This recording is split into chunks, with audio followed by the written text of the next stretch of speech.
حافظ آباد کے کوئی سید ہے، سید برہان حیدر شاہ صاحب، انہوں نے قبلہ کنز العلماء، مفکر اسلام، بحر العلوم، عظیم مذہبی سکالر پروفیسر مفتی ڈاکٹر محمد اشرف آصف جلالی صاحب زیدہ شرف ان کے بارے میں اپنے فیس بک پیج پر بہت برے الفاظ لکھے۔ تو ان کو چاہیے کہ کتابوں کا مطالعہ کرے، یا تو ان کا مطالعہ نہیں، انہیں اس مسئلہ کا پتہ نہیں، یا پھر وہ جان بوجھ کر رہے ہیں۔ تو قبلہ شاہ صاحب کو کوئی سمجھائے، کوئی بتائے کہ جو قبلہ کنز العلماء نے ایک خاص پس منظر میں روافض کو جواب دیتے ہوئے الفاظ بولے تھے، وہی الفاظ جو ہیں حضرت پیر سید مہر علی شاہ صاحب رحمۃ اللہ علیہ نے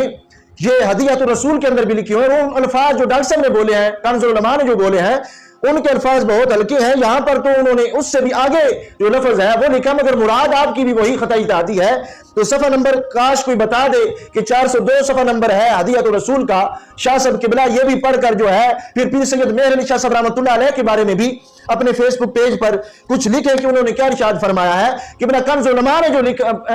مسئلہ بیان کیا ہے وہ تو صدیوں سے آ رہا ہے۔ اسی طرح یہ سیف چشتیائی ہے، اس کے اندر بھی رسول پاک صلی اللہ علیہ وسلم کے لیے پیر سید مہر علی شاہ صاحب رحمۃ اللہ علیہ نے صفحہ نمبر 119 پر لکھا ہے۔ یہ بھی پھر پڑھ کر عوام کو بتائیں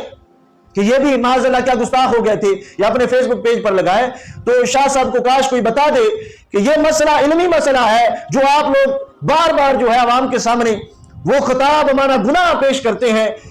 مراد جو ہے آپ گناہ لیتے ہیں، جبکہ وہاں پہ مراد خطا اجتہادی ہے۔ اور یہ مسئلہ جو ہے اس کی رسول پاک صلی اللہ علیہ وسلم نے خود اجازت دی ہے۔ اب دیکھو حضرت عمر بن عاص رضی اللہ تعالیٰ عنہ نے رسول پاک صلی اللہ علیہ وسلم سے سنا، یہ حدیث بخاری شریف کی ہے،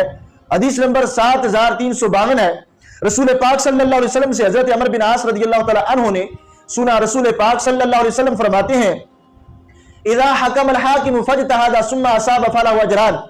کہ جب حاکم اپنے اجتہاد سے فیصلہ کرے اور فیصلہ اس کا درستگی تک پہنچ جائے، فلہ اجران، تو اس کے لیے دوہرا اجر ہے، اس کے لیے 2 اجر ہے، اسے دوہرا ثواب ملتا ہے۔ آگے سرکار فرماتے ہیں وَإِذَا حَكَمَ فَاجْتَهَدَ ثُمَّ أَخْطَأَ فَلَهُ أَجْرٌ، کہ جب فیصلہ اجتہاد سے کرنے والا حاکم جو ہے اس کا فیصلہ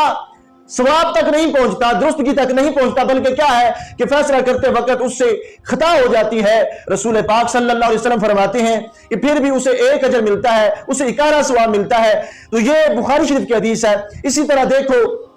اور یہاں پہ خطا جو ہے خطا اجتہادی ہے، کہ اجتہاد کے اندر جو اس سے خطا واقع ہو رہی ہے وہ مراد لی جا رہی ہے، اور یہ جو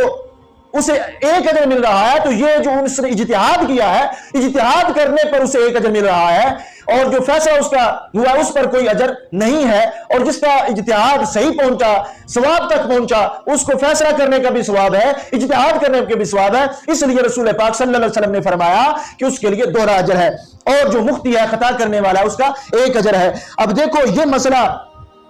وہ ریاض شاہ جو ہے وہ بھی صحابہ کرام رضی اللہ تعالیٰ عنہم پر آئے دن تبرہ کرتا ہے، ان پر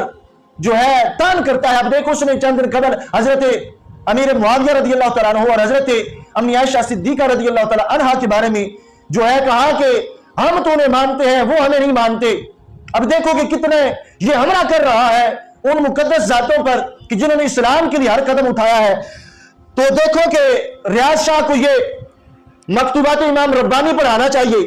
اگر اسے بخاری شریف پڑھنا نہیں آتی۔ یہاں پہ حضرت مجدد الفسانی رحمۃ اللہ علیہ لکھتے ہیں خلافی و نزائی کے درمیان اصحاب علیہم الردوان واقع شدہ بود، کہتے ہیں کہ صحابہ کرام رضی اللہ تعالیٰ عنہم کے درمیان جو اختلافات ہوئے ہیں، کہتے ہیں کہ جو واقع ہوئے ہیں معمول بر ہوائے نفسانی نیست، وہ نفسانی خواہشات پر،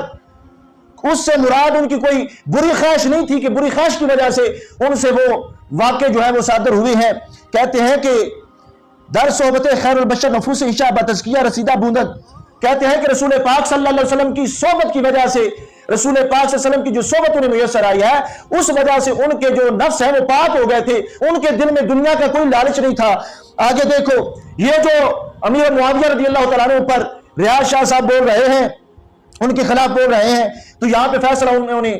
حضرت مجدد الفسانی رحمۃ اللہ علیہ کی عدالت میں لے جاؤ۔ آپ کہتے ہیں این قدر می دانم،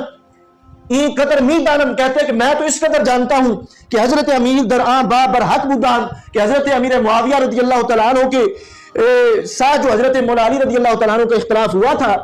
کہتے ہیں کہ حضرت مولا علی رضی اللہ تعالیٰ عنہ اس معاملہ میں حق پر تھے، وہ مخالف عیشا بر خطاب اور حضرت مولا علی رضی اللہ تعالیٰ عنہ سے جو اختلاف کر رہے تھے، جو ان کے مخالف تھے، وہ خطا پر تھے. کہتے ہیں اما این خطا خطا اجتہادی ہے، لیکن وہ خطا خطا اجتہادی ہے. کہتے ہیں کہ حضرت مولا علی رضی اللہ تعالیٰ عنہ، حضرت امیر معاویہ رضی اللہ تعالیٰ عنہ، حضرت عائشہ صدیقہ رضی اللہ تعالیٰ عنہا کے مابین جو ہے یہ امیر معاویہ پاک اور مولا علی پاک کے درمیان جو معاملہ ہوا، عائشہ پاک اور مولا علی پاک کے درمیان جو معاملہ ہوا، جس کو یہ کہتے ہیں کہ عائشہ پاک نے جو ہے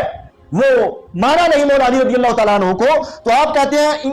اما این خطا خطا اجتہادی ہے کہ وہ جو سامنے والے تھے مولا علی پاک کے، جو سامنے تھے، جو اختلاف کر رہے تھے، وہ خطا اجتہادی پر تھے. انہوں نے کوئی گناہ والی خطا نہیں کی، بلکہ خطا اجتہادی ہے، اور خطا اجتہادی پر ایک اجر ملتا ہے، جو حضرت مجدد الفسانی رحمۃ اللہ علیہ لکھ رہے ہیں. آگے لکھا تاب حد فسق نمیر آسانت بلکہ ملامت راہ ہمدنی طور خطا گنجائش نے. کہتے ہیں کہ وہ خطا اجتہادی جو ہے وہ گناہ تک نہیں پہنچتی، فسق تک نہیں پہنچتی، بلکہ کیا ہے، کہتے ہیں اس پر تو کوئی ملامت بھی نہیں کی جا سکتی جو خطا اجتہادی ہے. کہتے ہیں کہ مختی راہ نیز یک درجہ از ثواب، کہ جو خطا کرنے والا ہوتا ہے اسے بھی ایک اجر اللہ کی طرف سے ملتا ہے، ایک نیکی ملتی ہے. تو یہ ریاض شاہ ہو یا یہ چوڑا حنیف قریشی ہو یا وہ جو ڈاکٹر صاحب کے بارے میں شاعری کر رہا تھا حاکم ہو، اب اسے کیوں نہیں نظر آ رہا کہ یہ تو رسول پاک صلی اللہ علیہ وسلم نے فرمایا ہے، اور حضرت مجدد الفسانی رحمۃ اللہ علیہ جیسے ولی لکھ رہے ہیں. تو ان لوگوں کی یہ بدبختی ہے، یہ اصل میں دین سے ٹکرا رہے ہیں، رسول پاک صلی اللہ علیہ وسلم کے فرامین کو یہ غلط کہہ رہے ہیں، قرآن سے یہ ٹکرا رہے ہیں. تو اجتہاد کی اجازت جو ہے وہ تو قرآن سے بھی ثابت ہے، رسول پاک صلی اللہ علیہ وسلم کے فرامین سے بھی ثابت ہے. تو اب دیکھو کہ یہ ریاض شاہ نے گستاخی کی ہے حضرت امیر معاویہ رضی اللہ تعالیٰ عنہ کی اور حضرت عائشہ پاک رضی اللہ تعالیٰ عنہا کی. تو اب وہ حاکم کہاں ہے؟ اب حنیف قریشی کہاں ہے؟ کوکب نورانی صاحب کہاں ہے؟ اب انہیں نظر نہیں آ رہا. وہ لوگ کوکب نورانی صاحب جو کہتے تھے کہ مجھے 3 دن نیند نہیں آئی. تو لہٰذا یہ لوگ گمراہ ہیں، بد مذہب ہیں، کہ جو بار بار صحابہ کرام رضی اللہ تعالیٰ عنہ پر تبرہ کرتے ہیں، ان پر منہ کھولتے ہیں. رب ذوالجلال ان کو ہدایت عطا فرمائے.